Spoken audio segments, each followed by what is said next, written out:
Okay, bismillahirrahmanirrahim. Kita mula semula. Minta maaf tadi saya pun tak tahu sebab apa Allah izin lain terputus. Bismillahirrahmanirrahim. Alhamdulillahirabbil alamin wassalatu wassalamu ala asyrafil anbiya'i wal mursalin wa ala alihi wa sahbihi ajma'in.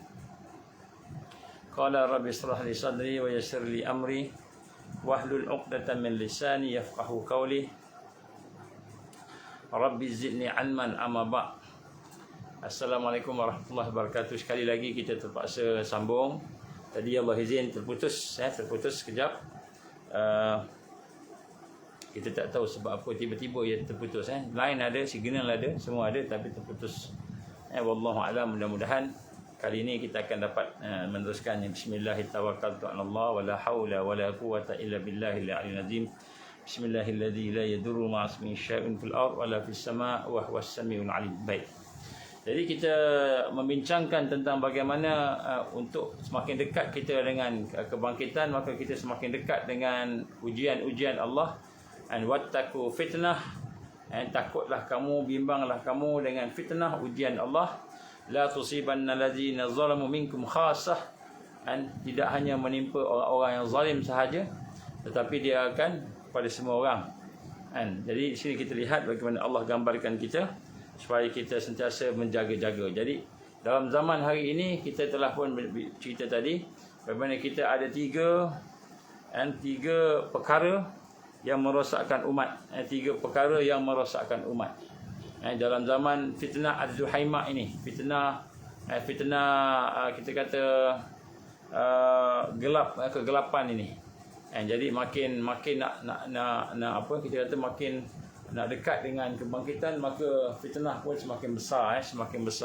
Dan di sinilah kita melihat bagaimana pentingnya untuk kita sama-sama memahami akan bahawa musuh sentiasa merancang untuk buat macam-macam. Jadi insya-Allah malam ni kita akan bincang sikit.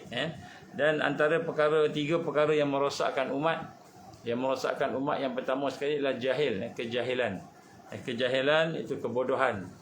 Jahil dari sudut ilmu syarak, jahil dari sudut ilmu waqi', ilmu realiti.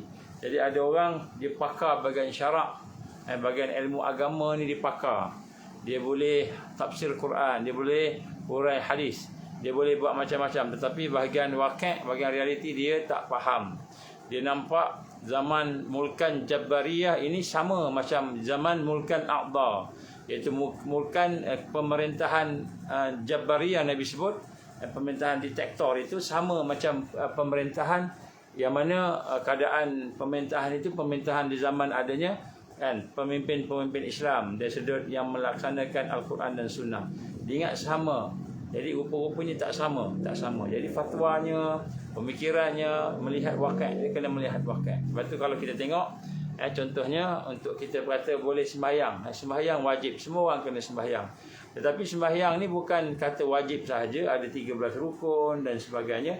Tetapi sembahyang itu, solat itu dia ada waqi' juga. Kau tengok waqi'. Kalau sembahyang ketika sihat tak sama dengan sembahyang ketika sakit.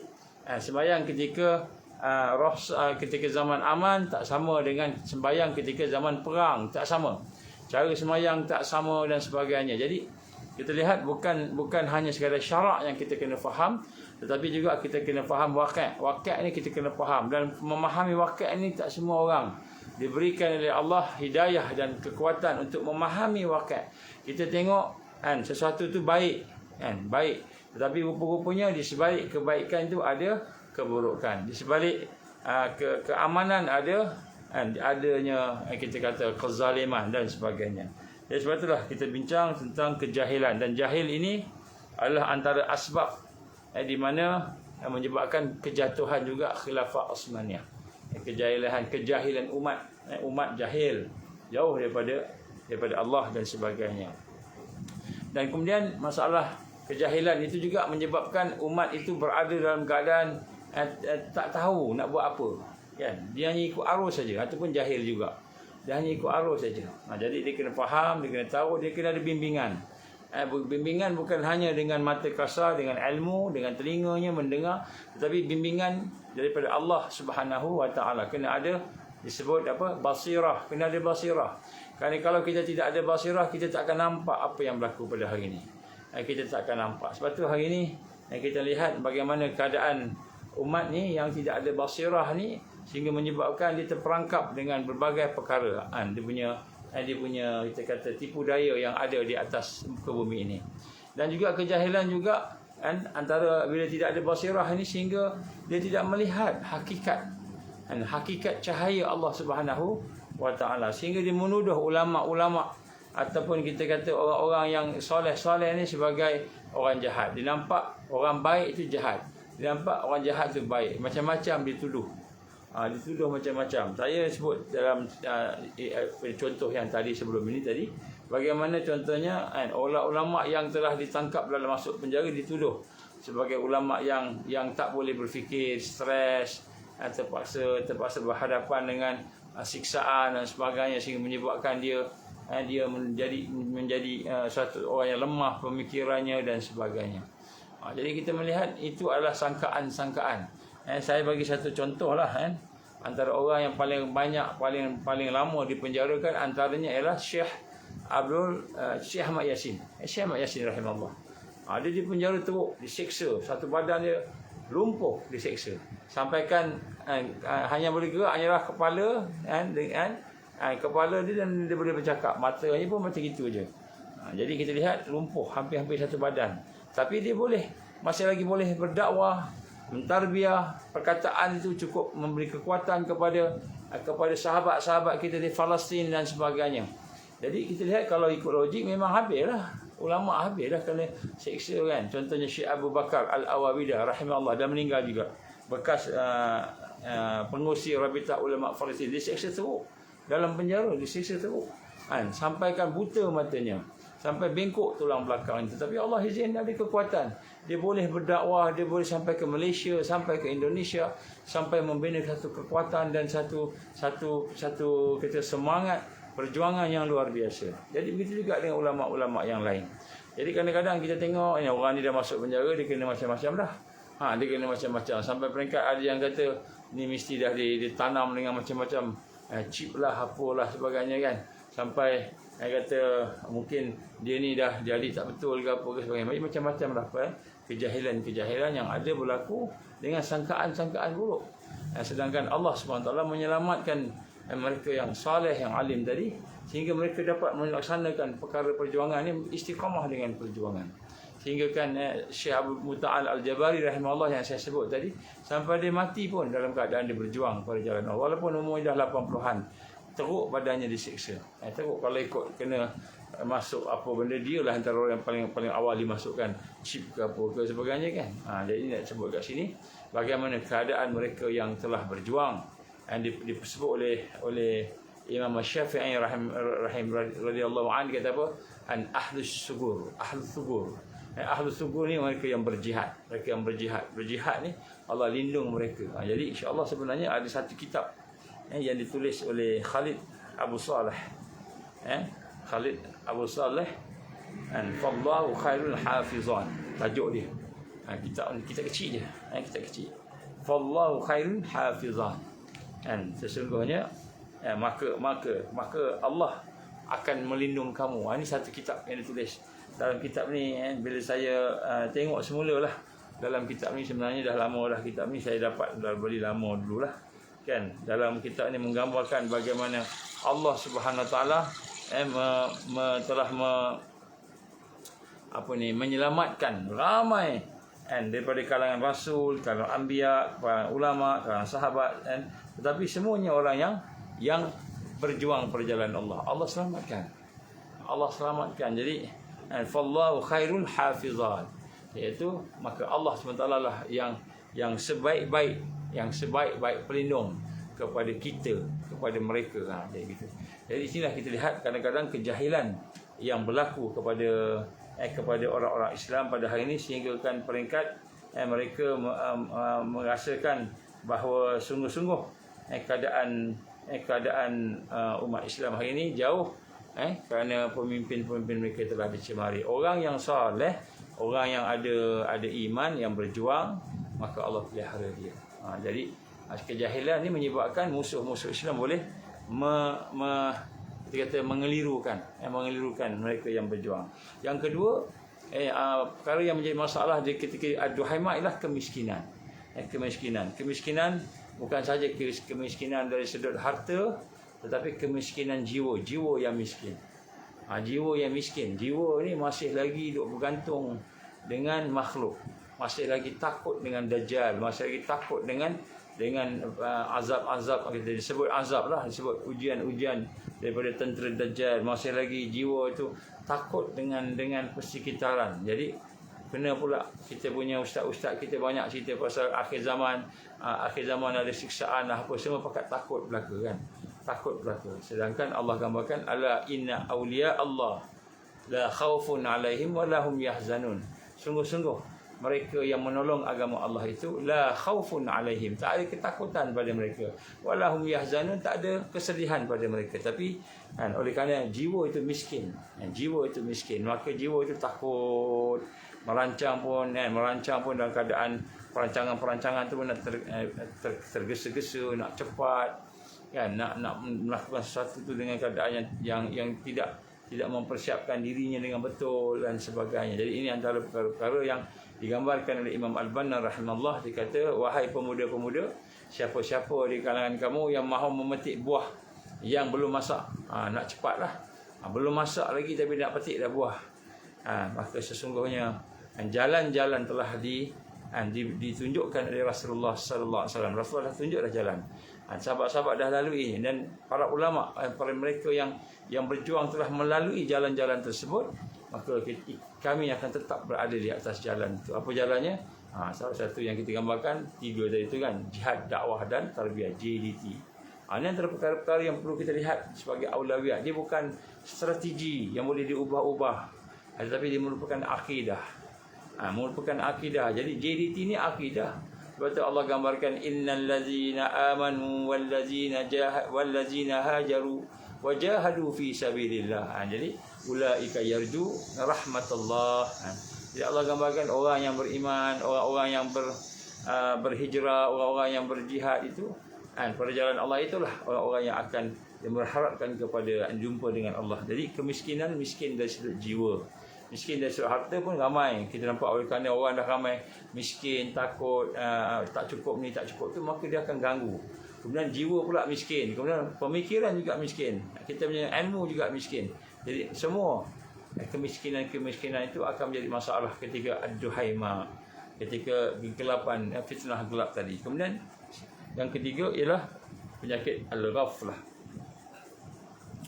penyakit lalai. Yang ni mana kita just ikut je, harus ikut je apa yang ada pada hari ini, sehingga menyebabkan kita hari ini hanya mengikut apa yang ada di depan kita, bukan mengikut Al-Quran dan Sunnah. Tak ikut Sunnah, JDT tak ikut, dia cuma buat nampak projek tu. Kalau kita buat satu projek itu, dia nampak projek itu, dia tak nampak yang tersirat, dia nampak yang tersurat. Saya nak sebut kat sini, apabila kami bertemu dengan orang alim ulama ini, orang alim yang mengkaji dan orang alim yang berjuang. Ini lain orang alim yang tidak mengkaji, yang sekadar belajar sahaja, dengan orang alim yang mengkaji. Dia belajar dan dia mengkaji, tak sama. Kemudian orang alim yang mengkaji dan kemudian selepas itu dia berjuang, dengan orang alim yang mengkaji kemudian tak berjuang, tak sama. Tak sama. Cahaya yang Allah bagi itu tak sama. Walaupun namanya Al-Syekh sekian, dia panggil dengan Al-Habib sekian, Al-Syekh sekian, kan, Doktor sekian. Tapi dia tidak berjuang. Sekadar dakwah saja. Amar ma'ruf, dakwah ni amar ma'ruf. Amar ma'ruf, dia tak buat nahi mungkar. Dia amar ma'ruf saja, ataupun amar ma'ruf buat, nahi mungkar buat, tapi sekadar yang kecil-kecil sahaja. Kan, dia berjuangkan janggut. Tak pakai janggut, tak pakai janggut. Contohnya, walaupun janggut tu bukanlah tak penting, tapi nak sebut kat sini, perjuangannya tertumpu pada perkara-perkara yang kecil. Dia nak sebut kat sini, tak sama. Orang yang belajar ilmu, kemudian yang mengkaji. Kemudian sebab tu yang berjuang, yang istiqamah dengan perjuangan pun tak sama juga. Jadi kita lihat hari ni, penyakit lalai ini bila kita hanya sekadar mengikut arus masa. Apa arus masa? Kalau orang yang akhir zaman yang Islam ni semua nak pakat-pakat selamatkan diri je. Bukanlah saya kata tak penting. Kan kita buat emergency ke bol ke apa ke kemah ke Muslim Village, bukan saya kata tak penting. Bukan kita kata tak penting, tetapi nak sebut kat sini semua perkara itu dia ada dia punya prerequisite dia. Dia ada dia punya syarat-syarat preliminary dia. Nak masuk universiti pun ada matrikulasi, ada pra-U, pra-university. Jadi ada program-programnya, matriknya dan sebagainya. Itu nak masuk universiti. Apalagi nak membina tempat-tempat yang sensitif. Itu untuk kita membina kekuatan umat. Tentulah ada prerequisite-nya, ada strateginya. Dan strategi itu tidak boleh didedahkan semua. Kalau kita dedahkan semua, maka habislah strategi kita dah diketahui oleh orang ramai. Yang kita dedah ni hanyalah 1/100 daripada apa yang ada. 99% kita tak dedahkan lagi. Kan banyak lagi yang kita tak dedahkan. Jadi kita ingat, oh itulah dia. Kita pun rasa itulah dia. Rupa-rupanya nak dapatkan, nak membina satu kekuatan kita kata benteng yang kokoh tadi, bukanlah hanya dengan kita berfikir nak cari kat mana tempat, kat hutan mana nak duduk, kat tanah mana ada. Kan sahabat kita ada tanah, kita pakak-pakak pergi ke tanah sahabat, tengok, oh ni bagus. Pada pandangan mata kasar kita bagus, mata hati kita jadi rupa-rupanya pergi situ, tenggelam dulu ke tempat tu. Pergi situ, KJ pergi sampai dulu lepas tu kan. Jadi kita sebenarnya dia bukan melihat dengan mata kasar, dia kena melihat dengan mata hati. Dia bukan sekadar buat gitu sahaja. Jadi inilah yang digambarkan sebagai kemiskinan dari sudut kepahaman tadi. Jadi kita ingat kita nak kena buat dah benda-benda yang kita kata nak buat, rupanya masih lagi jauh daripada dia punya syarat-syarat. Setiap satu tu dia ada syarat-syarat dia. Ini yang digambarkan sebagai ilmu perjuangan dan kepahlawanan. Jadi ilmu peperangan, ilmu perjuangan, ilmu kepahlawanan bukan sama dengan tentera biasa. Kita ingat nak lawan dengan tentera Dajjal ni, kita fikir macam kita ni tentera. Kita dah komando dah. Kita ingat kita dah hebat. Kita boleh buat satu yang kita nak lawan tentera Dajjal ni dengan taktik kita, strategi kita. Rupanya untuk menang dengan tentera lawan tentera Dajjal ni bukan hanya sekadar ilmu hutan, ilmu survival, tetapi yang paling penting sekali ialah rahmat Allah, barakah daripada Allah. Yang paling penting sekali rahmat dan barakah. Dan yang penting daripada rahmat dan barakah itu ialah pertolongan Allah, ma'unah dan karamah. Dia bukan hanya sekadar kita kata, oh saya dah cukup dah prepping. Dan ada kawan-kawan kita dah prepping lama dah, sampai expired dah makanan dia, terpaksa sedekah kat orang. Nak makan pun tak larat, banyak sangat, terpaksa sedekah kat orang makanan tu. Ada sebahagiannya pula dah punya prepping lama, sampai tiba-tiba Allah izin banjir habis pula. Jadi sebenarnya dia bukan sekadar kita buat yang fizikal, kita ikut trend yang ada. Sebab trend yang ada itu juga arus. Trend yang ada di luar sana adalah arus. Dia bukannya orang yang mengikuti JDT tadi, tidak mengikuti dakwah yang macam mana sunnah Nabi, proses tarbiyahnya, proses dakwahnya, proses jihadnya. Dan inilah perkara-perkara yang disebut sebagai masalah-masalah yang sebenarnya menjadi musuh kepada ummah. Jadi musuh kepada ummah yang digambarkan sebagai fitnah yang besar pada hari ini, bukanlah hanya sebagai kita kata fitnah dari sudut material. Kita dikepung, tak ada makanan, ekonomi akan dikontrol. Ini sekarang ni bencana alam dan sebagainya. Jadi kita ingat itulah fitnah. Itu cuma ujian-ujian, serangan-serangan oleh tentera Dajjal. Senjata mereka yang mereka guna, contohnya mereka guna nyamuk sekarang. Dia kata nyamuk ni akan menghancurkan nyamuk Aedes, dia katakan. Jadi kita ingat pada tahun 1940-an telah ada dah senjata biological weapon yang menggunakan nyamuk. Cuba buat kajian, kita akan nampak. Jadi saya ingat dalam 1940-an dah ada dah. Jadi sekarang ni dia boleh manfaat jadi kita, oh ini nyamuk, oh ini senjata biologi, oh ini senjata chemical, ini senjata chemtrail, ini chemical kan, dan sebagainya. Kita tahu, oh itulah dia senjata dia. Itu bukan dia punya senjata yang sebenar. Senjata dia yang sebenar, Nabi kata yang lebih aku takut daripada segala-gala yang lain tadi ialah a'imma mudillin, pemimpin-pemimpin yang menyesatkan, lebih teruk daripada Dajjal. Jadi kita lihat a'imma mudillin ni sebenarnya bukan hanya sekadar pemimpin-pemimpin orang kafir, orang munafik sebagainya, tapi di kalangan orang Islam sendiri yang ada di mana hati mereka telah terikat dengan pangkat, dengan dunia ini, menyebabkan mereka berlepas tangan dengan daripada perjuangan. Jadi ini adalah antara perkara-perkara yang kita nak sebutkan sebagai fitnah yang melanda umat pada hari ini. Jadi sebagai seorang yang ingin bangkit dengan tajdid, kita perlu memahami akan sunnah ini. Jangan kita hanya mengikut perasaan kita, mengikut rasa hati kita, mengikut pemikiran kita yang mungkin masih lagi terlalu baru dengan perjuangan. Terlalu baru dengan banyak lagi benda-benda yang kita perlu belajar. Saya sendiri pun bila bertemu dengan Syekh Mutta'al Jabari rahimahullah, sebagai satu contoh, contoh. Kita ingat kita dah duduk universiti, dah berjalan buat dakwah macam-macam. Kita dah tahu, cuma nak jumpa dengan dia nak ilmu je. Nak jumpa dengan Syekh Mutta'al, kita ingat nak ilmu je. Tapi rupanya bukan ilmu sebenarnya yang boleh kita dapat daripada seorang yang menjadi yang boleh mendidik kita, murabbi. Murabbi ni dia bukan sekadar ilmu je. Ilmu ni muallim. Kita pergi ziarah sekali-sekali, ziarah tuan guru sana, tuan guru sini, itu boleh dapat ilmu. Itu pun tazkirah dia sekali itu, tazkirah dia. Dia tidak ada tarbiyah dan takwim di situ. Dia cuma ilmu. Samalah dengan ceramah di YouTube kan. Ilmu itu muallim. Muallim ni lain dengan murabbi. Murabbi ni salah satu cirinya muallim. Jadi bila bersama dengan Mutta'al Jabari rahimahullah, seorang yang telah duduk lama dalam tarbiyah, duduk lama dalam penjara, diuji oleh Allah, telah terbukti kita kata kesalehannya, keimanannya, ketakwaannya, dipenjarakan, diseksa, tapi masih istiqamah sampai jantung dia rosak, mata dia dah jadi kelabu, telinga dia dipekakkan, tulang dia dipukul dan sebagainya, badan dia lemah je.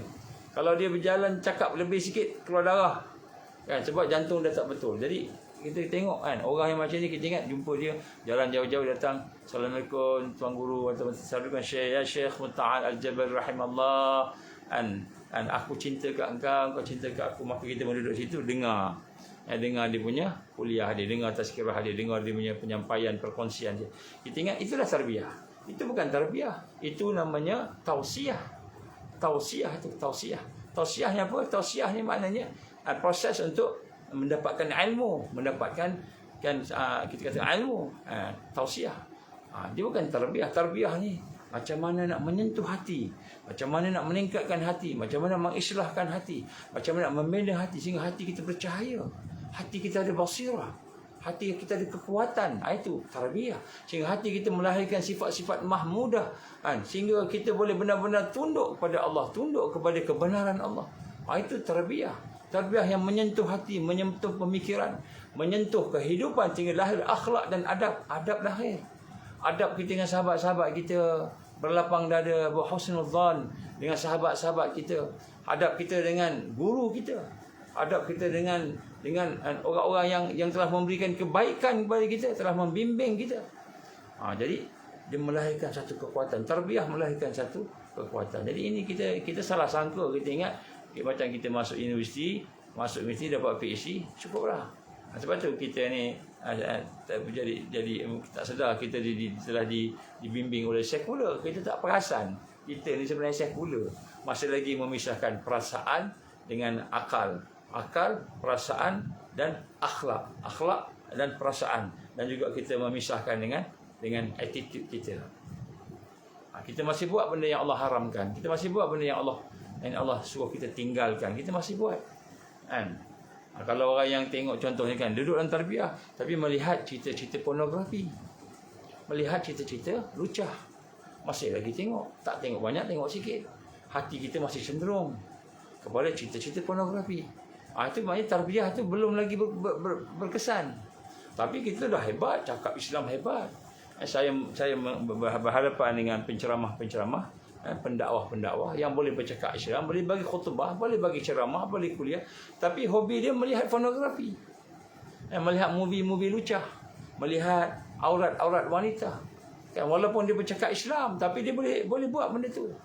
Ini hatinya tidak diproses. Jadi itu bukan tarbiyah, itu bukan orang yang dididik, bukan duduk bawah murabbi lagi, itu baru muallim. Dia setakat ambil ilmu sahaja. Ini pun satu benda yang kita nak kena faham. Sebab dalam membina kekuatan akhir zaman, dia bukan hanya sekadar kita tahu, ada ilmu, ziarah sana ziarah sini kita dapat ilmu banyak. Itu hanya sekadar muallim dan mendapatkan tausiah dipanggil. Tapi untuk mendapatkan tarbiyah dan takwin, tapi lain pula. Tarbiyah ni ialah satu pendidikan yang menyentuh hati, membina kekuatan sampai peringkat akhlak. Jangan bukan kekuatan jihad, bukan kekuatan berjuang berperang lawan musuh. Kan kita kata kita boleh nak lawan, kita ada senjata lah, kita ada panah lah, kita teror semua. Itu bukan kekuatan mujahid. Kekuatan mujahid bukan pada pedang. Kekuatan mujahid bukan pada panah. Kekuatan mujahid bukan pada kepakaran di dalam hutan. Bukan. Kekuatan mujahid sejauh mana dia boleh berkorban dan berjuang benar-benar dengan akhlak Islam. Dengan akhlak Islam, dengan adab Islam. Dengan kerendahan hati kepada Allah Subhanahu Wa Taala, bukan dengan kesombongan pemikiran. Aku teror dah, aku dah hafal sekian-sekian. Bukan tu, mujahid bukan demikian. Sebab tu ketika kita tengok contoh pada zaman Afghanistan, ketika peperangan mujahidin di Afghanistan, ketika peperangan pada masa itu kan, Syekh Abdul Azam dia mentarbiah para kadir dia itu, dia suruh buat amal, dia suruh baca Quran, dia suruh belajar, ada tausiahnya, ada tazkirahnya, dan dia suruh solat, dan dia suruh puasa, dia suruh zikir, bangun malam, muhasabah, maknanya tafakkur kan. Yang kena uzlah, yang tak uzlah, muhasabah, tafakkur, sehingga menimbulkan jiwa yang lembut, jiwa yang bersih, jiwa yang ikhlas, jiwa yang rendah hati, tawaduk dengan kebenaran Allah, tawaduk dengan sahabat-sahabatnya, tawaduk dengan guru-gurunya, tawaduk dengan dia punya murabbinya. Ini semua yang dilatih oleh Abdul Azam. Barulah daripada situ Allah bagi kemenangan. Kemenangan demi kemenangan. Yang dilawan siapa? Yang dilawan Rusia. Yang melawan tu siapa? Yang melawan Rusia tu orang kampung. Nampak macam orang kampung, tapi akhlaknya, saksiannya kasarlah, pasal dia bangsanya memang bangsa yang gunung, orang gunung, kasar, tapi adab dia, akhlak dia luar biasa. Jadi maknanya kita lihat di sini, inilah bentuk-bentuk kemiskinan, bentuk-bentuk kelalaian, bentuk-bentuk kebodohan, kejahilan orang yang berada di atas jalan dakwah itu, yang menyangkakan dia dah serba cukup aku dengan struktur cukup dah. Aku dah boleh bergerak dengan baik dan sebagainya. Sedangkan sebenarnya banyak lagi. Allah tak menangkan kita sebab kita ada persatuan dan pertubuhan. Allah tak menangkan kita sebab kita ada kekuatan ramai orang bersama kita. Allah tak menangkan kita dengan sebab kita hebat fizikal. Allah menangkan kita bila tawaduk hati kita pada Allah. Bila kita membersihkan dosa-dosa kita. Bila kita bersama dengan cahaya kebenaran, bersama dengan orang-orang Islam yang saleh, yang duduk dalam JDT tadi. Jadi JDT ini bukan sunat-sunat. JDT ini perkara yang besar. Jadi sebab itu kita sebut kat sini. Jadi inilah antara fitnah-fitnah yang melanda pejuang-pejuang Islam. Tak kira siapa dia. Saya melihat bagaimana contohnya, dan saya sebut tadi contoh Muta'al Al-Jabari rahimahullah, antara orang yang menyentuh hati saya, yang bersama-sama dengan saya lama jugalah, masa saya belajar bertahun-tahun, sehingga bila saya balik itu dia hidup lagi, Allah izin, lepas tu dia meninggal dunia, dan sempatlah dengan dia, bersama-sama dengan dia. Maka saya memastikan sentuhan-sentuhan hati yang dibawa tadi itu, dan sampai peringkat kita faham rupa-rupanya, begini yang dikatakan seorang yang menjaga waktu. Contoh, seorang yang menjaga waktu. Seorang yang menjaga waktu bukan ada jadual dan jadualnya penuh. Itu bukan orang yang jaga waktu. Orang yang jaga waktu, dia ada jadualnya dia penuh diisikan amalan tadi. Itu bukan jaga waktu. Seorang yang menjaga waktu, seorang yang menjaga umurnya, yang menjaga hidupnya, yang menjaga hatinya bersama Allah. Iaitu seorang yang sentiasa ubudiyah, beribadah kepada Allah. Itu seorang yang menjaga waktu. Seorang yang menjaga waktu dipastikan setiap saat dia beribadah. Setiap saat dia beribadah. Contoh, mungkin kita kata saya berceramah, banyak ceramah, tapi ceramah penuh dengan riak, penuh dengan sombong, penuh dengan takbur. Itu tidak ibadah. Saya sembahyang malam dah jadual lah sembahyang malam, sembahyang tahajud. 100 rakaat. Siang puasa, baca Quran lagi. Kita kata 30 juz, satu hari 3 juz baca, 10 hari khatam, baca Quran, hafal Quran, kita buat macam-macam. Tapi rupanya di situ ada riak, di situ ada sum'ah, di situ ada takbur, di situ ada ujub, di situ ada penyakit-penyakit hati, hubbud dunia. Jadi kita kata orang yang menjaga masa bukan orang yang penuhkan masa ini dengan amalan-amalan ibadah, tetapi di dalamnya ada banyak maksiat, syirik kepada Allah. Tetapi orang yang menjaga waktu, ya, setiap saat yang berlalu, setiap masa yang berlalu dipenuhi dengan ubudiah pada Allah, dan hatinya sentiasa menghadap Allah. Seperti Rasulullah sallallahu alaihi wasallam, Nabi sallallahu alaihi wasallam apabila dia bersama dengan sahabat-sahabat, dia menunjukkan akhlak ni, dia kata tarbiyah ni. Contoh, Nabi kalau bercakap dengan sahabat-sahabat, dia akan menghadap sahabat, dia pusing menghadap. Tak kira siapa dia akan menghadap. Ini adab Nabi sallallahu alaihi wasallam bersahabat, bercakap dengan sahabat. Sehingga akhirnya kan sahabat-sahabat baru faham, rupanya kalau dengan manusia pun Nabi jaga bercakap tadi, apa lagi dengan Allah. Maka rupanya hati Nabi, roh Nabi sentiasa bertawajuh kepada Allah Subhanahu Wa Taala. Jadi bila kita bersama dengan murabbi yang punya kekuatan begitu, yang ada cahaya begitu, baru kita faham. Kita jumpa sekali-sekali, dengar ilmu dia, dengar kuliah dia, kan. Kemudian kita cakap, tak apa, yang ni pula, yang tu pula, kan. Yang ni pula, yang tu pula, kita kata, aku dah banyak murabbi ni, kan. Dia bukan macam tu. Jadi kita lihat bagaimana, kan, sistem tarbiyah Rasulullah SAW itu, dia membina satu kekuatan dengan satu peningkatan. Dan kemudian contoh saya sebut tadi kan, Muta'ajjabari rahimahullah, dia kalau kita tengok dia tu, wajah dia tu pun, tengok wajah dia tu pun dah teringat ke Allah. Kita nak tanya soalan, sebelum tanya soalan tu, jawapan dah ada dah kat wajah dia tu. Kita dah tahu jawapan dia, tapi kita tanya jugalah sebab kita nak tahu juga daripada dia, kita tanya. Tapi bila dia jawab, itulah yang kita rasa. Itu orang yang ada hati yang bersih, orang yang telah jelas dia diuji dengan penjaranya, dengan siksaannya, dengan dakwahnya, dengan tarbiyahnya, dengan jihadnya, dan hampir-hampir dibunuh, diseksa teruk dalam penjara sehingga pekak telinganya, dan jantungnya rosak, jari-jarinya kerekot sebab dicabut kukunya, dipegang, dipatahkan. Wallahu a'lam apa yang dibuat dalam penjara kita pun, tapi badannya nampak menggigil, lemah, tapi dia masih lagi boleh berdakwah sebagainya. Ini antara apa yang kita gambarkan sebagai perkara yang amat penting pada zaman ini, yang kita lihat telah menjadi satu masalah kepada pejuang-pejuang yang ada pada hari ini. Kita bermuhasabah sama-sama kita lah. Saya tak katalah siapa-siapa, dan saya tak katalah kita ni hebat, tidak. Kita nak sebagai peringatan kepada kita. Jadi sebab itulah pada hari ini sama-samalah kita merendahkan diri kita. Sesungguhnya kita kalau tidak berhati-hati, kita akan termasuk dalam perancangan-perancangan jahat, perancangan-perancangan jahat yang memang nak memecah belahkan kita. Asal-asal semuanya bersahabat baik sebagainya, tiba-tiba kita berada dalam keadaan yang berasa-rasa hati, berasa-rasa, sedangkan perasaan itu sebenarnya patut disentuh dengan iman. Tak ada satu pun perkara yang menyentuh kita, melainkan semua itu dengan izin Allah. Jangan kita melihat teguran kita, teguran-teguran, nasihat-nasihat yang diberikan oleh sahabat-sahabat kita itu sebagai petir yang nak menghancurkan kita. Jadi sebab itulah moga Allah meningkatkan salamatus sadr dalam ukhuwah lillah fillah yang ada pada kita semua ini. Dan inilah antara perkara yang penting. Jadi sebab itulah perkara yang paling penting dalam hidup kita pada hari ini, untuk berhadapan dengan fitnah-fitnah yang ada, ialah kita sentiasa berada dalam proses untuk mentauhidkan Allah, dan melaksanakan ubudiyah lillahi wahdah. Ubudiyah lillahi wahdah.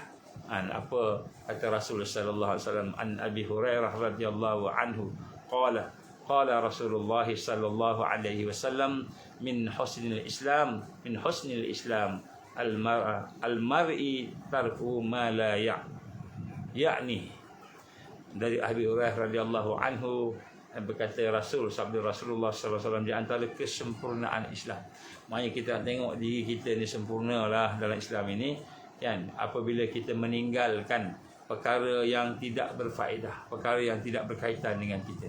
Perkara itu tak ada kaitan dengan kita, kita tinggalkan.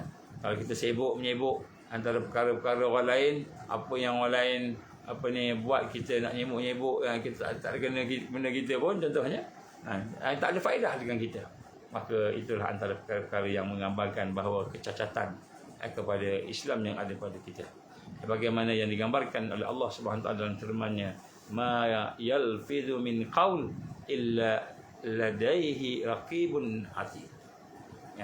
Tidak ada satu pun ucapan-ucapan kita yang kita ucapkan itu melainkan ada dekatnya itu malaikat pengawas yang menghadirkan diri kepada kita. Ini surah Qaf ayat 18. Jadi sebab itulah bagi orang yang beriman yang kita melihat salah satu daripada perkara yang digunakan oleh musuh Islam kepada umat Islam, terutamanya kepada pejuang-pejuang Islam, ialah mereka ingin memecah belahkan mereka.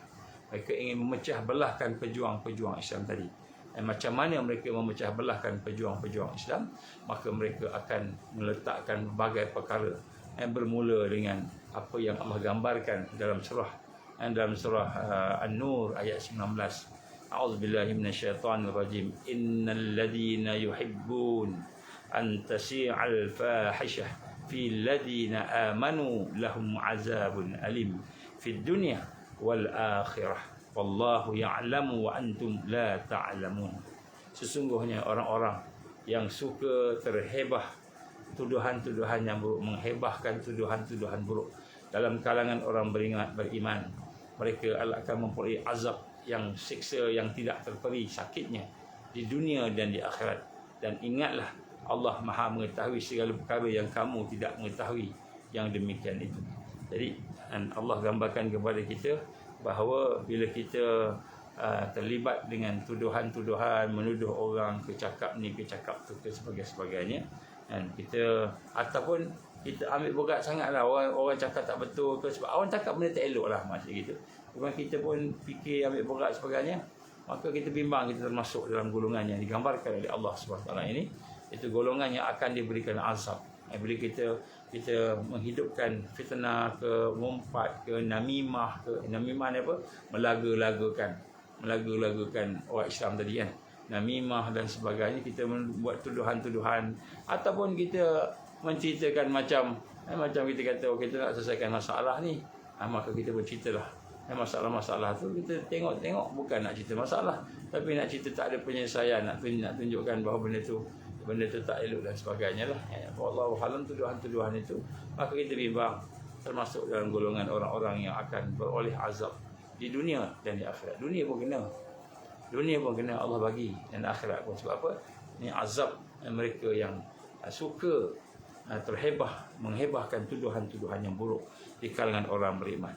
Di sinilah kita nak mengingatkan diri kita bahawa Nabi amat marah kepada orang-orang Islam yang tidak melaksanakan akhlak Islam, akhlak mukmin. Jadi kita sama-sama nak cuba menjaga diri kita ni supaya jangan sampai kita menceritakan keaiban sahabat-sahabat kita dan sebagainya, ataupun keaiban siapa-siapa sajalah. Rasulullah sallallahu alaihi wasallam bersabda, ini hadis riwayat Bukhari, seseorang muslim adalah saudara kepada muslimnya. Dia tidak menzalimi dan tidak membiarkannya untuk disakiti. Siapa yang membantu keperluan saudaranya, maka Allah akan membantu keperluannya. Siapa yang menghilangkan satu kesusahan seorang muslim, maka Allah akan menghilangkan satu kesusahan baginya daripada kesusahan di hari kiamat. Dan siapa yang menutup aib seorang muslim, maka Allah akan menutup aibnya pada hari kiamat. Jadi sinilah kita lihat bagaimana Nabi Allah menggambarkan kepada kita melalui Rasulullah SAW, bahawa kita kena tengok sahabat kita ni dengan penuh kasih sayang. Janganlah kita cerita-cerita yang tak elok. Jadi sebab tu budaya menceritakan keburukan, menceritakan keaiban, ataupun kita menceritakan masalah-masalah yang ada pada kita ni sampai peringkat kita rasa benda tu besar dan sebagainya, maka kita nak kena tinggalkan. Ini disebut oleh Rasulullah sallallahu alaihi wasallam. Malahan kita bimbang, kita takut sebahagian daripada yang kita bincang-bincang itu menjadi fitnah. Wal fitnah asyaddu minal qatl. Jadi fitnah itu adalah lebih besar, lebih dahsyat daripada membunuh. Jadi macam kita nampak, tak apa kita cerita ke orang ni, orang pasal orang lain ni kan, tinggal tak apa nak selesaikan masalah. Rupanya Allah gambarkan asyaddu minal qatl, lebih dahsyat daripada membunuh. Jadi inilah apa yang Allah gambarkan. Wal fitnatu akbaru minal qatl. Dalam ayat yang lain suratul Baqarah pula yang Allah gambarkan fitnah itu lebih besar daripada membunuh. Yang tadi itu lebih dahsyat daripada membunuh. Jadi apa beza dahsyat dengan besar ni? Dahsyat ni maknanya dia meliputi aspek-aspek rohiyah. Aspek-aspek rohiyah. Kita pun kena, orang tu pun kena. Akbar, kita nampak kesan zahir. Nampak kesan zahir. Dan di sini kita lihat bagaimana antara fitnah-fitnah yang besar yang kita nampak berlaku terutamanya di online, di FB, mungkin di mana-manalah tentang fitnah-fitnah yang berlaku kepada orang-orang yang ada di sekitar kita ini, maka itu merupakan satu tomahan yang perlu kita jauhi, jangan kita ikut dan sebagainya. Kerana itulah akan menyebabkan perkara-perkara kekeliruan, kesalahfaham, mungkin tersalah faham dan sebagainya. Maka di sinilah kita lihat pada peringkat awalnya memanglah kita rasa macam-macam fitnah-fitnah yang dilontarkan itu, satu tomahan-tomahan tadi. Tapi sebenarnya apabila kita berhadapan dengannya, kita kena faham bahawa ada adab-adab nak berhadapan dengan fitnah ni, ada adabnya. Nanti kita akan cerita, kalau sempat masa kita akan cerita insya-Allah.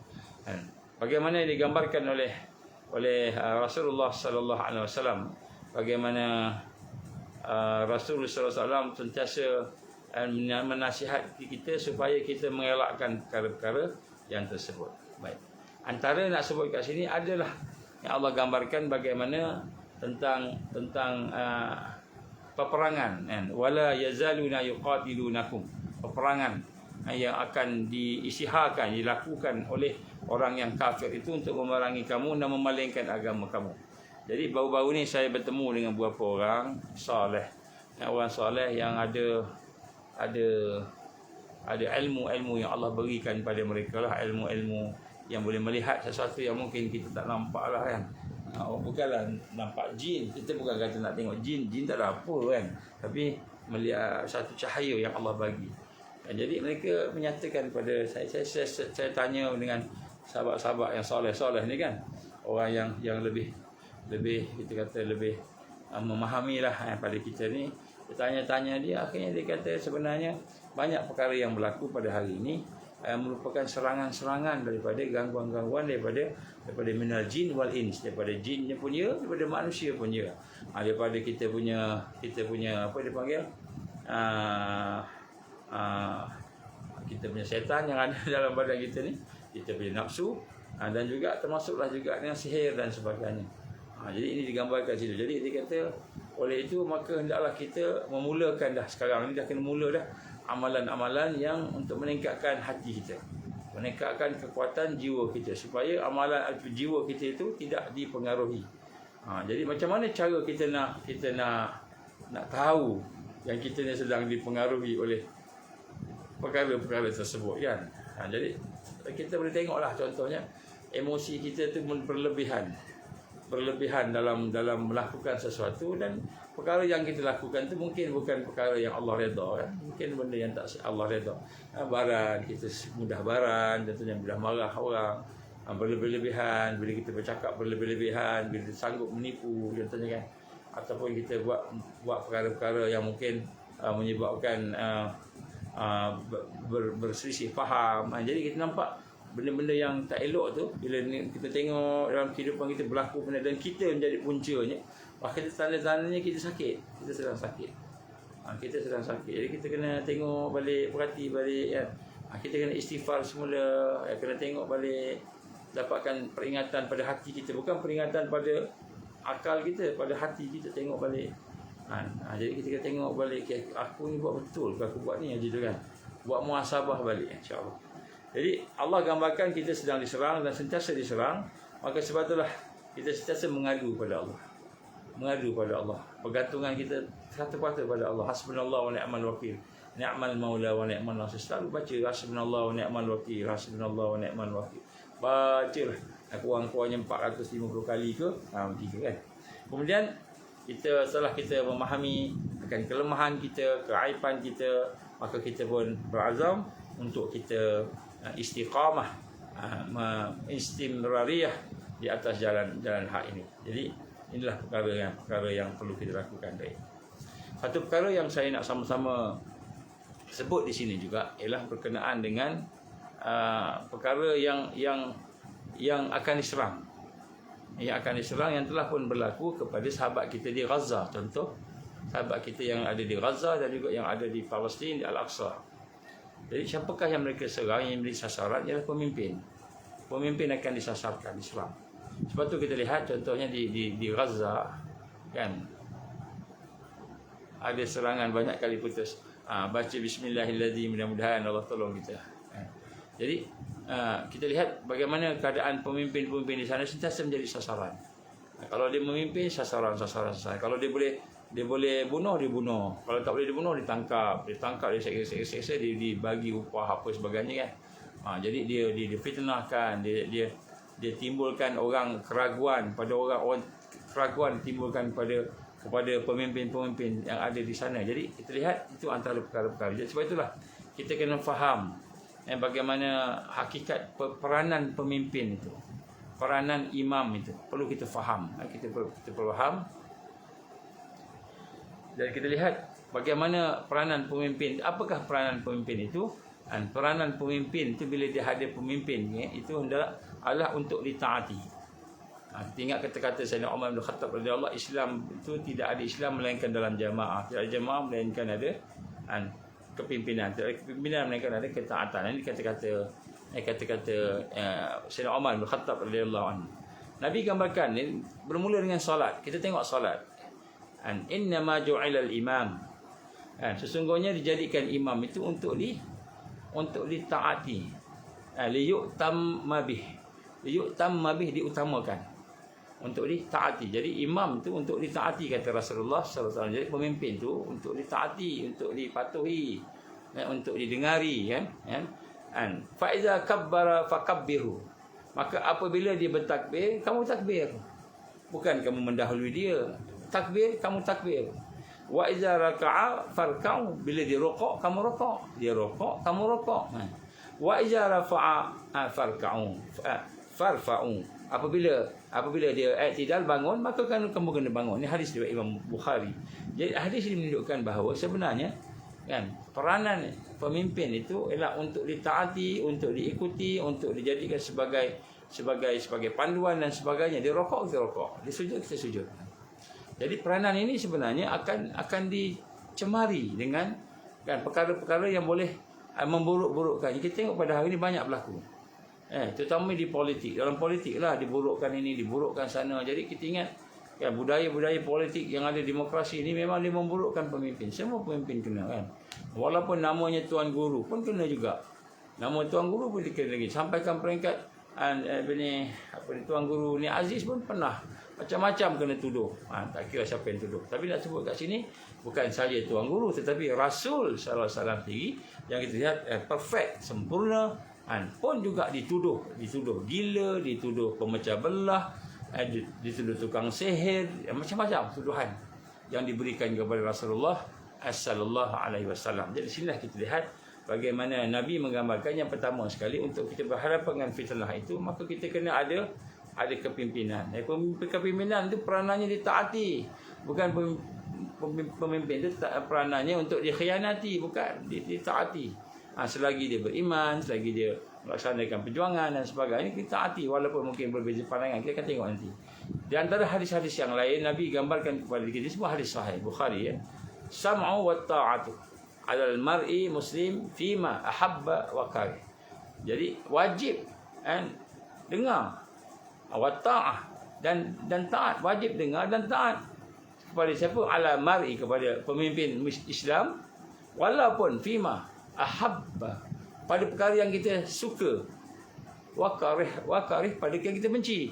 Jadi taat dan dengar pemimpin ni, kata Nabi, wajib pada benda yang kita suka dan benda yang kita benci. Malam yu'mar bi ma'siyati. Tidak selagi mana tidak diperintahkan buat maksiat, selagi tak perintah buat maksiat. Jadi maksiat ni kita kena define lah. Maksiat ni yang ketara lah, yang ijma'nya ni maksiat, kan. Kalau masih ada khilaf-khilaf, baca kunut tak baca kunut, contohnya, kan, ada khilaf-khilaf, contohnya, itu bukan maksiat, kan. Jadi kita lihat umat Islam diserang, pemimpin-pemimpinnya diserang. fa iza umira bi ma'siyati, maka sekiranya diperintahkan disuruh buat maksiat, fala sam'a wala ta'ah, maka tak boleh dengar, tak boleh taat. Ini Nabi sebut. Jadi sebab tu peranan pemimpin tu untuk ditaati. Kita kena faham ni. Bukan untuk kita rasa kan kita boleh ni, kecuali lah kita pemimpin contohnya. Dan jangan tinggalkan taat walaupun kita benci. Khiyarul a'immatikumul ladzi tuhibbunahum wa yuhibbunakum. Saya bacakan hadis panjang, saya bacakan makna Sebaik-baik pemimpin kamu adalah mereka yang kamu sayang, dan mereka sayang pada kamu. Mereka mendoakan kamu dan kamu mendoakan mereka. Manakala seburuk-buruk pemimpin adalah mereka yang kamu benci, dan mereka benci kamu, dan kamu melaknat mereka, dan mereka melaknat kamu. Lalu baginda bertanya, ditanya sahabat, ya Rasulullah, tidakkah boleh kita perang orang yang kita tak suka ni? Maka baginda berkata, tak boleh perang, tak boleh lawan, selagi mana mereka mendirikan solat bersama kamu. Selagi menjaga kebaikan, tak boleh lawan. Jika kamu lihat sesuatu yang kamu benci daripada pemimpin kamu, maka bencilah perbuatannya. Jangan meninggalkan ketaatan pada ini arahan Rasul. Kita tak suka pada seorang pemimpin, kan?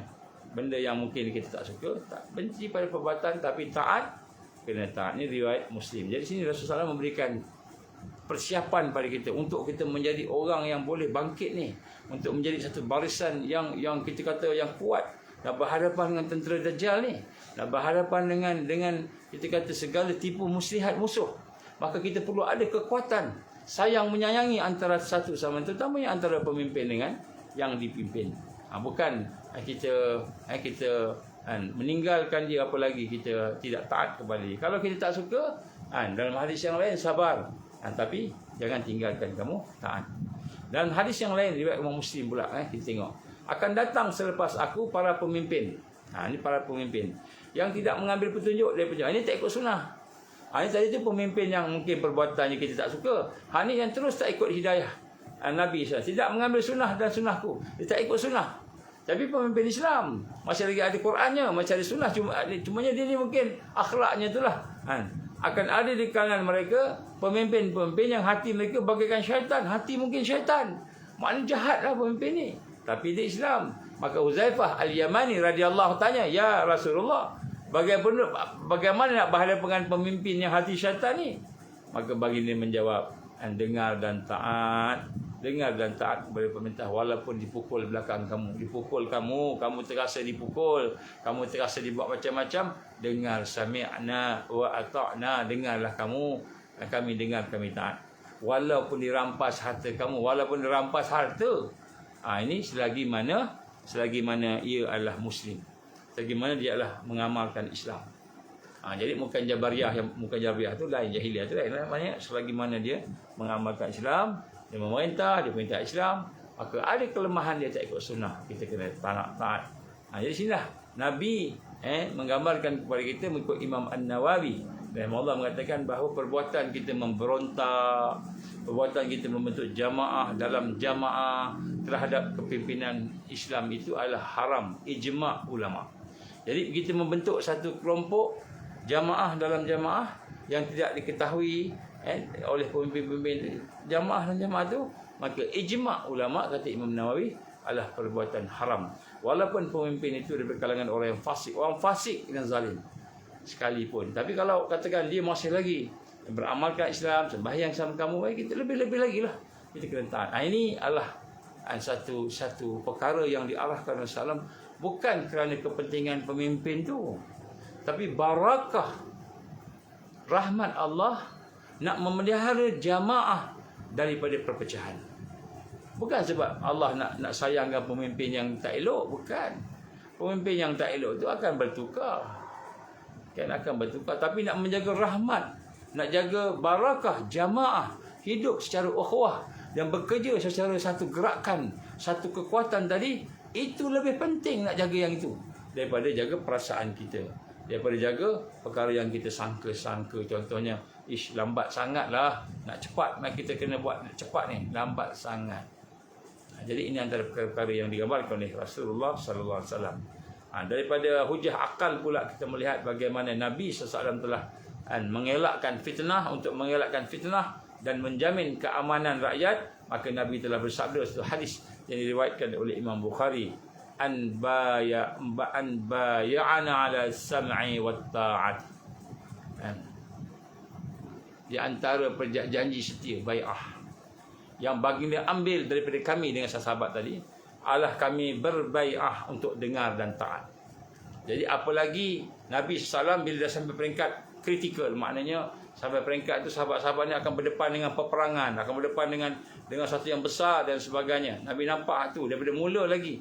Nabi kata, mari sini siapa nak Islam sebagainya secara kelompok ni, mari kita sama-sama berbai'ah.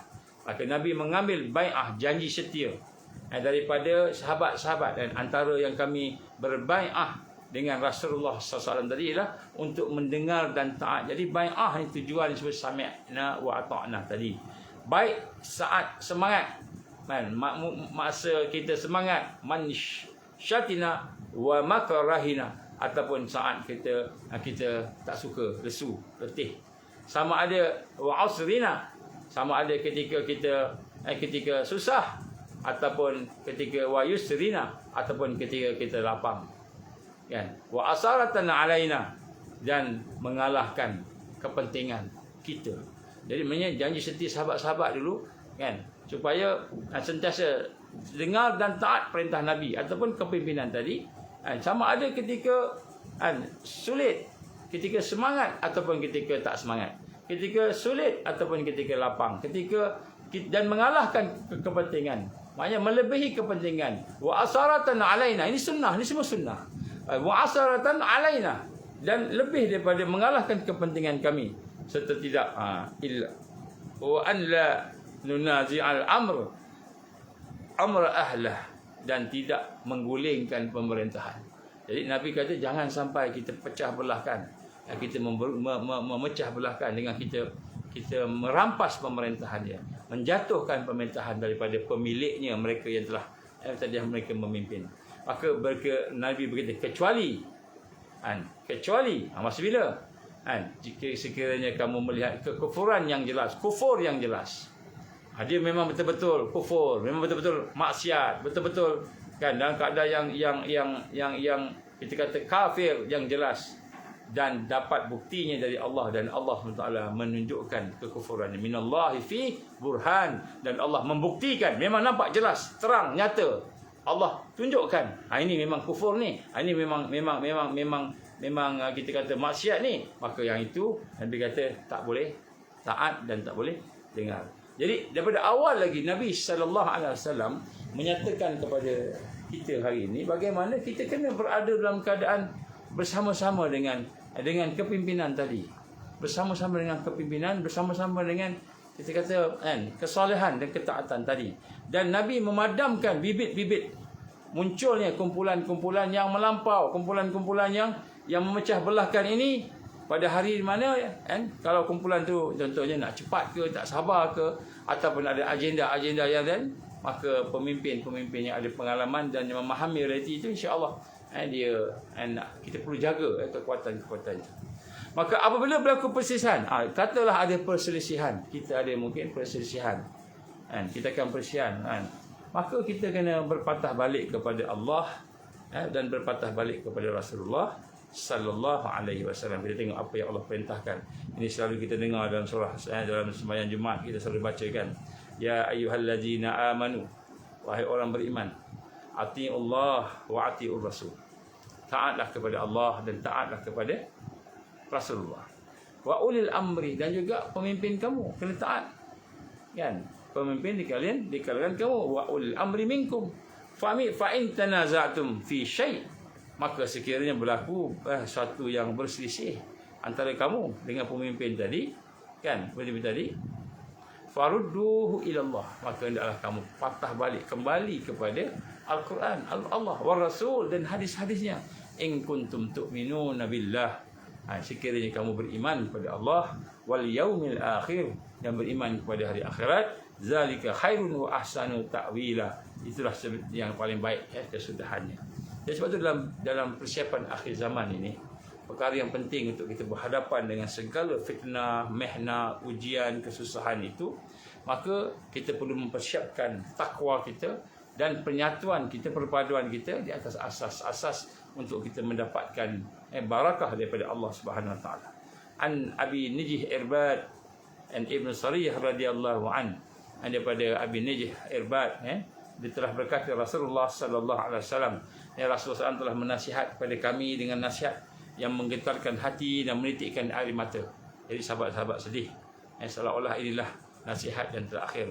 Maka dia pun berkata, ya Rasulullah, berilah kepada kami wasiat supaya nasihat yang terakhir. Maka Nabi pun bersabda, aku berwasiat. Dengar ini sabda Nabi, ini perintah Nabi. Aku berwasiat kepada kamu, sentiasalah kamu bertakwa kepada Allah. Dengarlah dan taatlah kepada pemimpin kamu, walaupun yang memimpin kamu itu hanyalah seorang hamba. Jadi walaupun yang memimpin itu hanya seorang hamba, sesungguhnya siapa yang panjang umurnya, di antara kamu pasti akan melihat banyak perselisihan. Maka hendaklah kamu berpegang teguh dengan sunnahku dan sunnah para khulafa ar-rasyidin al-mahdiyin, dan gigitlah sunnah-sunnah itu dengan gigi geraham, dan jauhilah perkara yang baru itu bid'ah yang diada-adakan, kerana sesungguhnya setiap bid'ah itu adalah sesat. Jadi perkara yang pertama sekali kita kena tengok pada hari ini ialah berkenaan dengan bagaimana kita nak menyelesaikan masalah-masalah yang ada, fitnah yang ada, ujian yang ada. Kita mesti menjaga sunnah yang ada, iaitu kita kena membina kekuatan kita untuk membina kita punya takwa kita, dan kekuatan kita untuk berada dalam keadaan taat kepada sesuatu yang saleh, yang ma'ruf. Baik. Jadi dalam hal ini sebenarnya ada berbagai perkara yang telah kita dengar daripada perkara-perkara yang ada. Mungkin saya nak buat sedikit pengumuman di sini berkenaan dengan beberapa perkara, beberapa isu yang timbul di kalangan terutamanya mungkin ahli-ahli Ansar.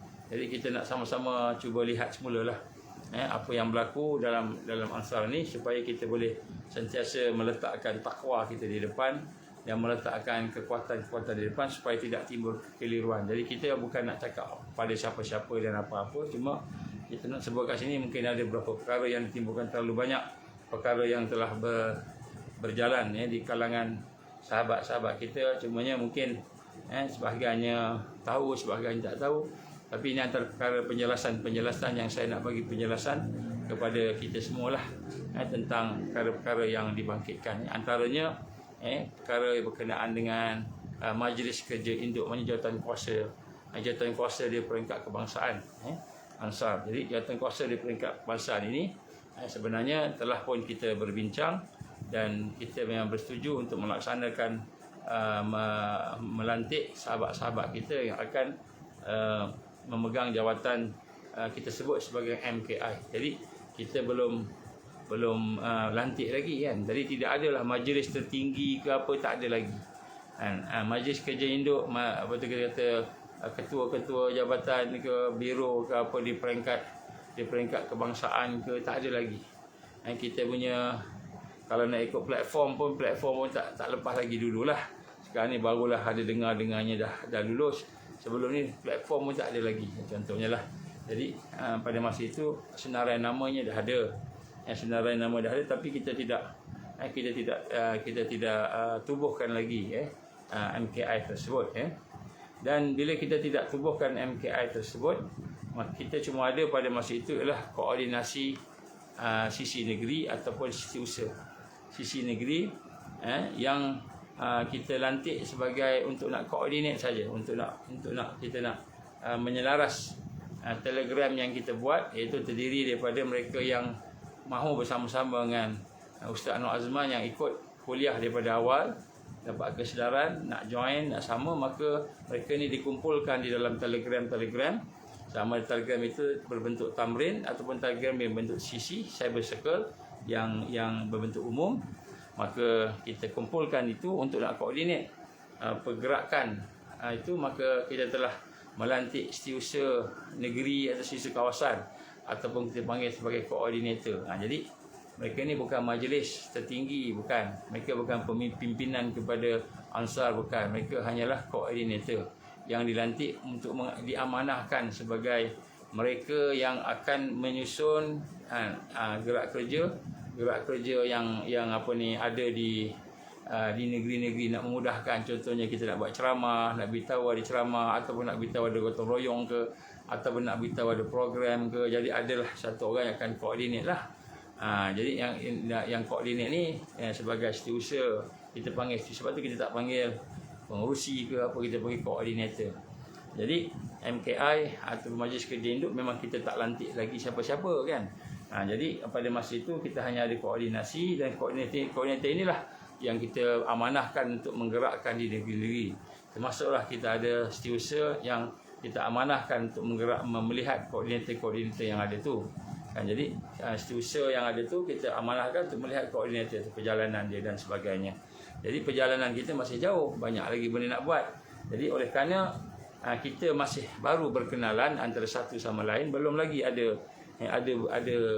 satu ikatan yang betul-betul jelas dari sudut tarbiyahnya, dari sudut pembentukannya, dari sudut peningkatannya. Sebab sebelum kita memberikan apa-apa amanah, maka kita lihat dari sudut tarbiyahnya, peningkatannya, latar belakangnya. Sebab kita tak mahu orang-orang yang diberikan amanah besok dia pula pecah amanah. Kita tak nak macam tu.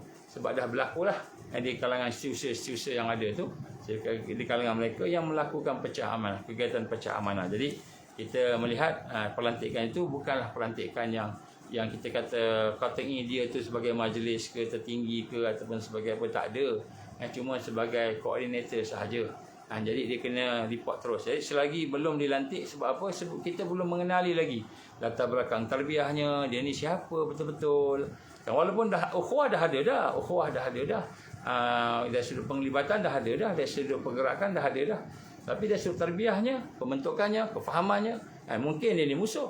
Mungkin dia belum lagi belum lagi lah kita faham dan jelas. Sehinggalah bila kita telah menulis beberapa nama, kita dah ada nama-nama yang kita nak lantik, dan nama-nama itu pun tak semestinya setiausaha negeri yang ataupun kita kata koordinator negeri, tak semesti jadi MKI, tak semesti. Sebab setiausaha itu peringkat awal je dulu kan. Dan sebab itulah kita dah ada dah senarai-senarainya, cuma masih lagi pada masa itu kita tangguh sebab kita telah melihat beberapa perkara berlaku di kalangan mereka yang telah mengikuti kita sampai kepada peringkat kita kata 2 tahun tu kan, masih lagi ada unsur-unsur yang kita tak jelas. Contohnya mungkin dia ni ada keahlian-keahlian yang kita kata penyusupan, infiltration, ataupun sesuatu yang tak jelas lah. Kefahamannya tak jelas lagi. Kita tak takut, bimbang dia tak mampu. Bila kita lantik besok tak mampu dan sebagainya. Sebab tu kita hold, kita tangguh. Bukan kita tak nak lantik, kita tangguh. Dan segala perbincangan yang ada itu, yang dilakukan dalam pergerakan Ansar itu, kita bincang mengikut siapa yang berkenaan sahaja. Kita tak panggil semua orang. Contohnya untuk buka ladang, ada berapa orang kita panggil, yang ada kepakaran, yang ada kemampuan untuk berfikir berkenaan itu kita panggil. Kita tak panggil semua orang. Sebab kalau kita panggil semua orang, orang yang tidak ada kepahaman dan kemahiran tu, tentu dia tidak boleh menyumbang pun. Jadi dia ada orang-orang tertentu. Begitu juga dengan beberapa perkara. Jadi malangnya mungkin kita melihat ada di kalangan sahabat-sahabat kita ni, mungkin dia rasa lambat sangat agaknya.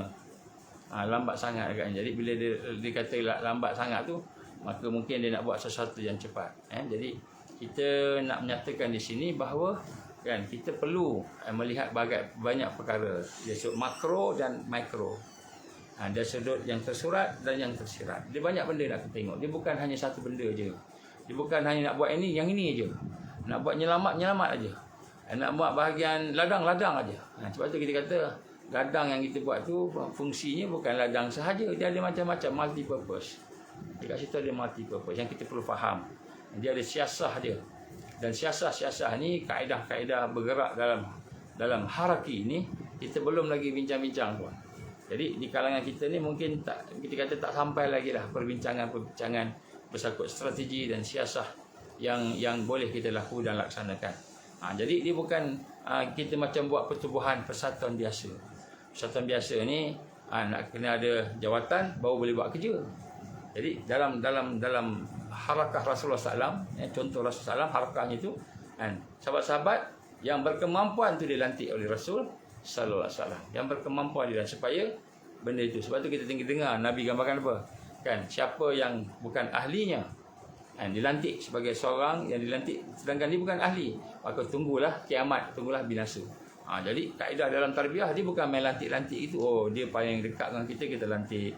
Oh, dia paling nampak paling pandai bercakap, kita lantik. Oh, dia paling cepat pandai baca Quran, kita lantik. Bukan macam itu. Dia tengok kepada kekuatan-kekuatan. Dia bila sebut tarbiyah ni dia memang lambat. Dia bukan macam parti politik. Dia bukan macam persatuan-persatuan biasa. Jadi dia ada peningkatan yang stabil. Peningkatan yang seimbang. Seimbang. Dia bukan main buat macam itu, bukan. Tak bersedia kita. Saya sebut dia tak bersedia. Banyak benda yang kita tak bersedia lagi. Contohlah, simple. Paling simple kita kata, kita kena buat mak surat. Baca mak surat pun tak selesai. Baca mak surat pun tak boleh lagi. Bukan kata baca mak surat tu simple. Apalagi kalau kita keluarkan arahan, kita kena mula hafal Quran. Kita mula bangun malam. Kita mula puasa. Kita ada amalan zikir-zikir tertentu yang kita wajibkan, sama-sama kita buat. Kita mewajibkan sekian contohnya 10 ayat awal kahfi, 10 ayat akhir kahfi. Bukan sekadar baca, kita nak menghayatinya. Semua tu ada makna-makna yang tersendiri. Jadi banyak lagi perkara yang kita tak bincangkan, yang akan membawa barakah Allah, rahmat Allah, cahaya daripada Allah, banyak lagi. Jadi ini adalah antara perkara yang sebab tu kita tidak bertindak macam mana orang biasa. Orang biasa diikut arus, nak kena ada ni, nak kena ada tu, nak kena ada platform, semua formal ikut sistem. Kita bukan nak ikut sistem. Kita nak membina kekuatan sistem Islam. Jadi bukan sekadar ikut arus. Kalau ikut arus tu senang, tapi kita bukan nak ikut arus. Banyak benda.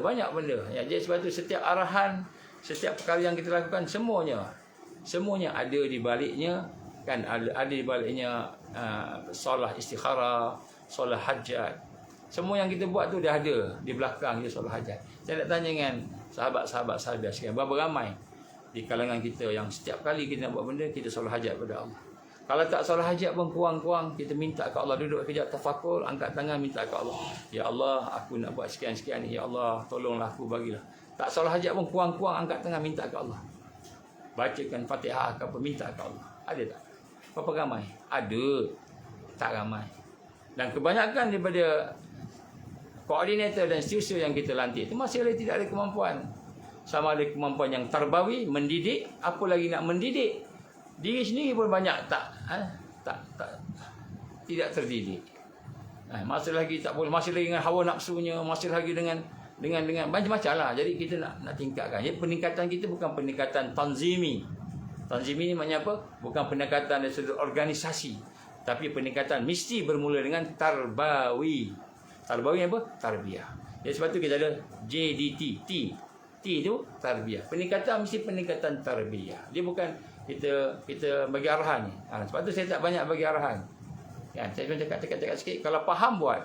Saya tengok yang saya cakap sikit tu, kan, saya cakap sikit tu, yang faham tak ramai. Jadi yang faham ni yang susah ni. Yang tak faham ni ramai. Yang tak faham ni nak cepat ni. Dia tak faham JDT, tak faham. Dia ingat rimbunan kasih ladang tu, ingat itulah ladang kita, itulah dia. Nampak macam membazir sebagainya. Jadi saya nak sebut kat sini, itu semua adalah sebahagian daripada JDT. Banyak lagi yang kita tak sebut. Tapi kadang-kadang kita tak perasan. Jadi bukanlah saya nak salahkan siapa-siapa, tapi mungkin kita dah biasa dengan perkara semasa yang ada pada hari ini. Kadang-kadang kita tak perasan yang kita buat tu rupa-rupanya adalah satu yang menyalahi sunnah. Dan saya dah sebut dah banyak hadis-hadis dan ayat-ayat tadi, sebenarnya untuk kita melihat semula situasi kita ini dengan ujian yang melanda kita ini yang Allah izin. Dan insya-Allah ujian ini kalau kita ikhlas, kita akan sama-sama bertambah kuat. Kalau kita ikhlas. Tapi kalau kita tak ikhlas, wallahu a'lam, mudah-mudahan Allah berikan hidayah dan taufik. Dan saya sebut dengan sahabat-sahabat kita. Saya sebut dengan semua orang. Kata saya berjuang, jalan-jalannya, visinya, misinya, kan, apa matlamat semua dah jelas. Daripada puluh tahun yang saya bersama-sama dengan dakwahan, jelas. Bersama dengan sahabat-sahabat yang duduk dengan JDT pun jelas. Sama ada yang di negara kita ataupun di luar negara, jelas. Sekiranya ada di kalangan sahabat-sahabat kita dari Ansar yang tak mau meletakkan JDT sebagai nombor satu, mungkin melihat projek sebagai nombor satu, maka saya akan tetap bersama JDT. Cumanya jangan khianati sahabat-sahabat kita yang lain yang tak tahu. Kalau kita seorang-seorang kita tak apa, jangan ajak yang lain, kerana mereka bersama di dalam Ansar ini kerana mereka yakin dengan fikrah yang ada, mereka yakin dengan jalan yang ada. Kalau kita dah tak yakin ataupun kita rasa kita dah boleh buat sendiri, tak apa, tak ada masalah. Tapi jangan rosakkan yang lain, kerana sunnahnya saya dah sebut tadi. Sunnah dah sebut. Sebab tu perkara ini sebenarnya perkara yang kita kena faham dengan hati kita. Jangan guna akal kita, guna hati kita, tengok balik sejauh mana kita boleh pergi dengan apa yang kita rasa ni. Saya faham mungkin ada tak puas hati ke, perselisih ke, sebagainya, beza pandangan ke, tak apa, itu biasa. Tapi kita hendaklah menyelesaikannya mengikut sunnah Rasulullah sallallahu alaihi wasallam. Jangan kita pecah belahkan dengan kita buat satu kelompok jamaah dalam jamaah. Kerana kalau kita buat jamaah dalam jamaah, maka sebenarnya hukumnya ijma' ulama haram. Ijma' ulama haram. Kita kena dapatkan penjelasan, tabayun. Dan sekiranya berlaku perselisihan, mungkin kita rasa pandangan kita lain, pandangan ustaz lain, pandangan sahabat ni lain, jadi kita kena balik, faruddu ilallah, patah balik kepada Allah, patah balik kepada Rasul. Apa dia? Sunnah. Apa sunnah? Itulah JDT dia. Itulah JDT dia. Itulah al-iman wal hijrah wal jihad fi sabilillah. Jadi bila kita faham yang ini, insya-Allah kita akan faham bahawa biasalah kita berselisih faham ni, biasa. Sebab tu daripada awal lagi saya kata kan, apabila kita dah mula buat sesuatu nanti akan ada perbezaan pandangan. Maka walau macam mana pun perbezaan pandangan, kita kena ikut sunnah-sunnahnya, kena sami'na wa ata'na dengan qiyadah kepimpinan. Kalau tak boleh yang itu, maka kita memecah belahkan. Dan insya-Allah kita dah pun buat aku janji dan sebagainya, kita buatlah muhasabah sungguh-sungguh. Dan insya-Allah bagi sahabat-sahabat kita, cuba yang baru datang, baru masuk ni, cuba dengar daripada awal. Hari ni Allah izin terputus 2 kali, 3 kali terputus. Kita dengar daripada mula apa yang saya cuba sampaikan. Apa yang saya cuba sampaikan itu adalah merupakan asas-asas untuk kita berhadapan dengan fitnah yang ada, yang Allah telah pun tunjukkan kepada kita melalui ayat-ayat Qurannya, melalui hadis-hadis Nabi-Nya. Jadi kita dah ada panduan-panduan tadi. Itu panduan tu untuk sama-sama kita jadikan sebagai satu titik untuk menyelesaikan, insya-Allah. Jadi marilah sama-sama kita salamatul sadr, kita berlapang dada. Kita berlapang dada, kita rendahkan diri kita kepada Allah Subhanahu wa taala. Insya-Allah kalau Allah izin sesuatu itu baik, maka dia akan membina kekuatan kita lah. Kalau sesuatu tak baik tu kita kena tinggalkan insya-Allah. Aku liqali hadza astaghfirullahalazim. Saya minta maaf dah 11 lebih ni. Saya ada satu meeting lain, tak sempat ni. Jadi insya-Allah saya mohon ampun kepada Allah, minta maaf kepada sahabat-sahabat saya sekalian, tuan-tuan sekalian, puan-puan sekalian. Sesungguhnya apa yang berlaku semua tu ada hikmahnya besar. Hikmahnya untuk mendekatkan kita dengan Allah lagi, untuk kita sama-sama memperkuatkan diri kita, insya-Allah. Aku liqali hadza astaghfirullahalazim. Insya-Allah kita akan sambung nanti dengan adab-adab ketika berhadapan dengan fitnah. Kita akan petik beberapa perkara daripada ulama-ulama yang mutabar, macam mana kita berhadapan dengan fitnah ni, adab-adabnya, insya-Allah. Mudah-mudahan ada cahaya di dalam akhlak dan adab kita ketika berhadapan dengan ujian ini, insya-Allah. A'udzubillahi minasyaitonirrajim. Bismillahirrahmanirrahim. Alhamdulillahirabbil alamin, wassalatu wassalamu ala asyrafil anbiya'i wal mursalin wa ala alihi wa sahbihi ajma'in. Allahumma innaka ta'lamu anna hadhihi al-qulub qad istamat ala muhabbatik wa taqat ala ta'atik wa tawahadat ala da'watik wa ta'ahadat ala nusrati syari'atik. Wasqillahumma rabitataha wa adimuddaha wa adihasbulaha wa amla'aha binurika allazi la yakhbu washrah suduraha bi faidil imani bik wa jamilit tawakkuli alaik wa ahliha bi ma'rifatik wa amit ala syahati fi sabilik innaka ni'mal maula wa ni'man nasir. Ya Allah, satukanlah hati-hati kami, ya Allah, rendahkanlah hati kami, ya Allah, kepada kebenaran-Mu. Jadikanlah hati-hati kami ini ya Allah hati yang sentiasa bersama Quran dan Sunnah. Ya Allah jauhkanlah daripada kami ya Allah fitnah-fitnah dunia ini ya Allah. Fitnah perpecahan, fitnah perbezaan pandangan dan segala fitnah yang menjauhkan kami daripada kekuatan. Rabbana atmim lana nurana waghfir lana innaka ala kulli syai'in qadir. Rabbana atina fid dunya hasanah wa fil akhirati hasanah wa qina azabannar. Ya Allah kami sayang sahabat-sahabat kami ya Allah. Hidupkanlah hati-hati kami bersama ya Allah di dunia dan di akhirat sehingga kami hidup bersama perjuangan-Mu ya Allah, mati bersama syahid pada jalan-Mu ya Allah. Rabbana atmim lana nurana waghfir lana innaka ala kulli syai'in qadir. Rabbana taqabbal du'ana innaka antas samiul alim wa tub alaina ya Allah innaka antat tawwabur rahim. Wa sallallahu ala sayyidina Muhammad وعلى آله وصحبه وبارك وسلم سبحان ربك رب العزة عما يصفون والسلام على المرسلين والحمد لله رب العالمين. InsyaAllah bukan tidak ada satu pun yang ni, kita sama-sama bermaafan kalau disilap salah dan sebagainya. Sentiasa kita sama-sama berjuang insyaAllah hidup dan mati kerana Allah. Mudah-mudahan Allah beri kita istiqamah insyaAllah. Subhanakallahumma wa bihamdika asyhadu an la ilaha illa anta astaghfiruka wa atubu ilaik. Bismillahirrahmanirrahim. Wal 'ashr innal insana fi khusr illa alladziina aamanu wa 'amilus shalihaat wa tawassaw bil haqqi wa tawassaw bis sabr. Wabillahi taufiq wal hidayah. Assalamualaikum warahmatullahi wabarakatuh.